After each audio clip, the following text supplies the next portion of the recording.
આમોદ નગરપાલિકાની બેદરકારીનો કચરો હવે રસ્તા પર વહે છે અને તેની દુર્ગંધ નગરજનોના શ્વાસમાં ઘૂસી ગઈ છે।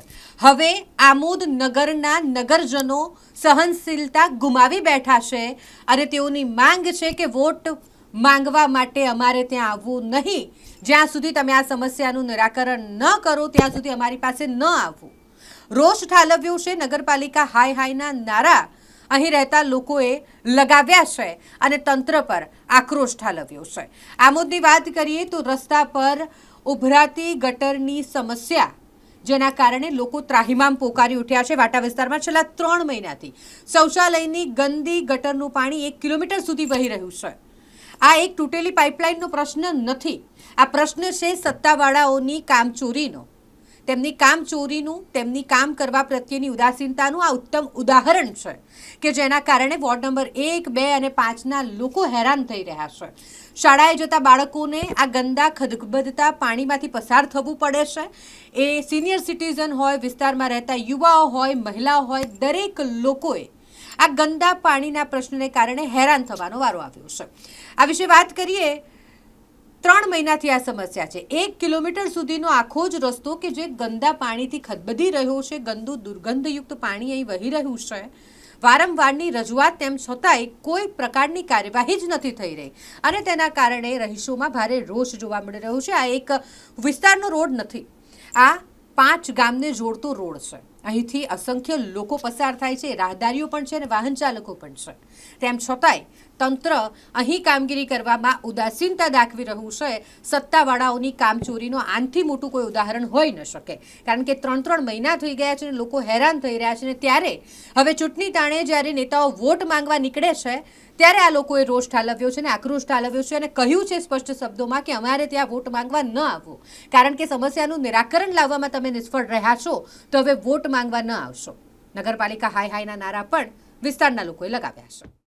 रुखसाना सादिक भट्टी रुखसानाबेन શું સમસ્યા હતી આગળને કેટલા સમયથી આવી સમસ્યા? આ 2-3 મહિનાથી આવીને આવી ગટરો ઉભરાય છે, કોઈ જોવાય નહીં આવતું ને કઈ નહીં, પાણી બી નહીં છોડતા, ધીરું ધીરું છોડે તોય આટલી ગટરો ઉભરાય છે। પાણી નહીં, આ ગટરો છોકરા જાય બધા બીમાર, ઘરે ઘર બીમાર છે, છોકરા બીમાર, મોટા બીમાર।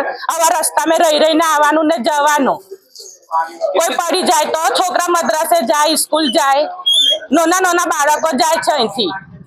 કેટલી દૂર સુધી આ પાણી ઉભરાય છે? 1 કિલોમીટર ઓરી ચકલાથી લઈને ભાઈ મુજસા દાદા દરગાહ સુધી આવીને ગટરો ઉભા, કોઈ જોવાય નહીં આવતું। કેટલી ફરિયાદો આલે તો કરવા બી નહીં આવતા સબ। એ 3 મહિનોથી આવું ને આવું ચાલે। લોકો મત માંગવા આવે છે? મત માંગવા આવે તો બી અમારે આપવાનું જ નહીં, મત આવતા બી ના આ બાજુ મત લેવા હારું। જોજો તો પછી તમે મને કોણ જોવે?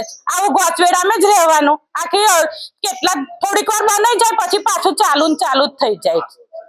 હા, 5 વર્ષે જ આવે જ વોટ લેવા હારું કે અમને જોજો, પછી તો ભૂલી જ જાય, અમને તો ફરિયાવાળાને તો જોવાનું ભૂલી જ જાય। પછી એમની ઘેર જઈએ તો કે અમારે ઘેર કા પેલાની ઘેર જાવ, પેલા તો જેની જે વોટમાં ઉભા રહ્યા હોય એની ઘેર તો જવાનું ને, તે બી કોઈ જોવાના। કેટલા મહિનોથી આવા ગોચવેડામાં રહેવાનું। છોકરા ઘડી બીમાર પડે, બીમાર પડે। ભટ્ટી ખાલી સુજન ગુલાબભાઈ। શું કહેશો? આ લોકોનું કેવું છે કે 2-3 મહિનાથી આ ગટરો ઉભરાય છે, કોઈ કરતા કોઈ જોવા નથી આવતું, કોઈ બોલતું નથી। જાણે અહીંયા આગળ લોકો જે ચૂંટાઈને આવે છે તે મૂંગા બનીને બેસે છે અને તમાશો જોવે છે। અહીંયા છેલ્લા 3 મહિનાથી આ ફળિયાના ઇલાકો ફળિયું નહીં, આખા ઇલાકામાં આ પ્રમાણેની પોઝિશન છે। 12 માસ, હવે તો 12 માસ કે તો ચાલે, કેમ કે અહીંયા વારંવાર ફરિયાદ કરવા છતાંય કોઈ કામ થતું નથી। બીજું કે જયારે મત હોય ત્યારે એ લોકો આવે છે, અમારી બની જોજો। હવે ટાઈમ આવ્યો છે, આ ચૂંટણીનો ટાઈમ આવ્યો છે એટલે હવે બધા જ આવે જ, પણ જયારે 5 વર્ષ કોઈ દેખવા આવતું નથી। પાણીની સમસ્યા એટલી છે કે પાણી એટલું ધીરું આવે છે કે બહારથી ઘરને પાણી ભરી જવું પડશે અને આ પાણી આટલું ધીરું આવવા છતાં આ ગટરો આટલી ઉભરાય છે ને કોઈ જાતની સમસ્યાનો ઉકેલ આવતો નથી વારંવાર કહેવાથી।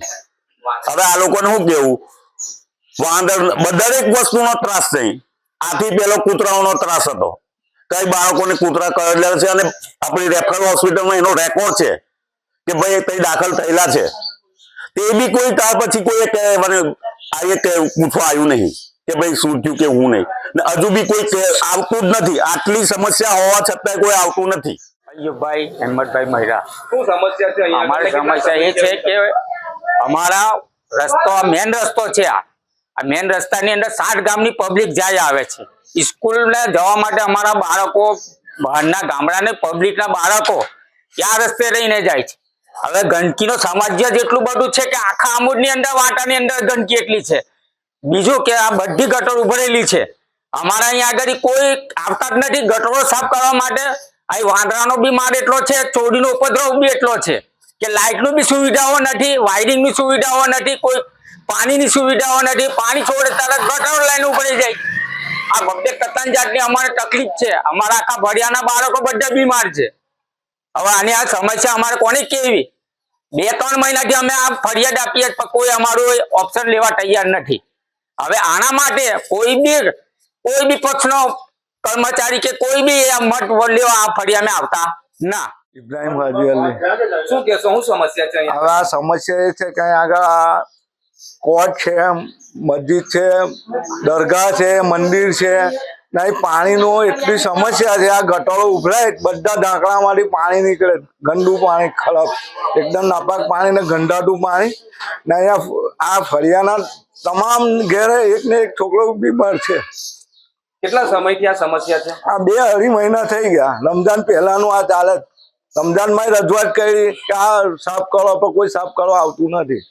ને દરરોજ સવારમાં પાણી ઉભરાય, 6 વાગ્યાનું પાણી ચાલુ થઈ જાય 10-11 વાગ્યા સુધી પાણી ગટરો ને ઉભરાયેલું છે. કોઈ આવતું નથી ને કોઈ કહેવા આવતું નથી ને હવે એ લોકો વોટ લેવા આવે ના, આ બાજુ કોઈ બી આવે ના.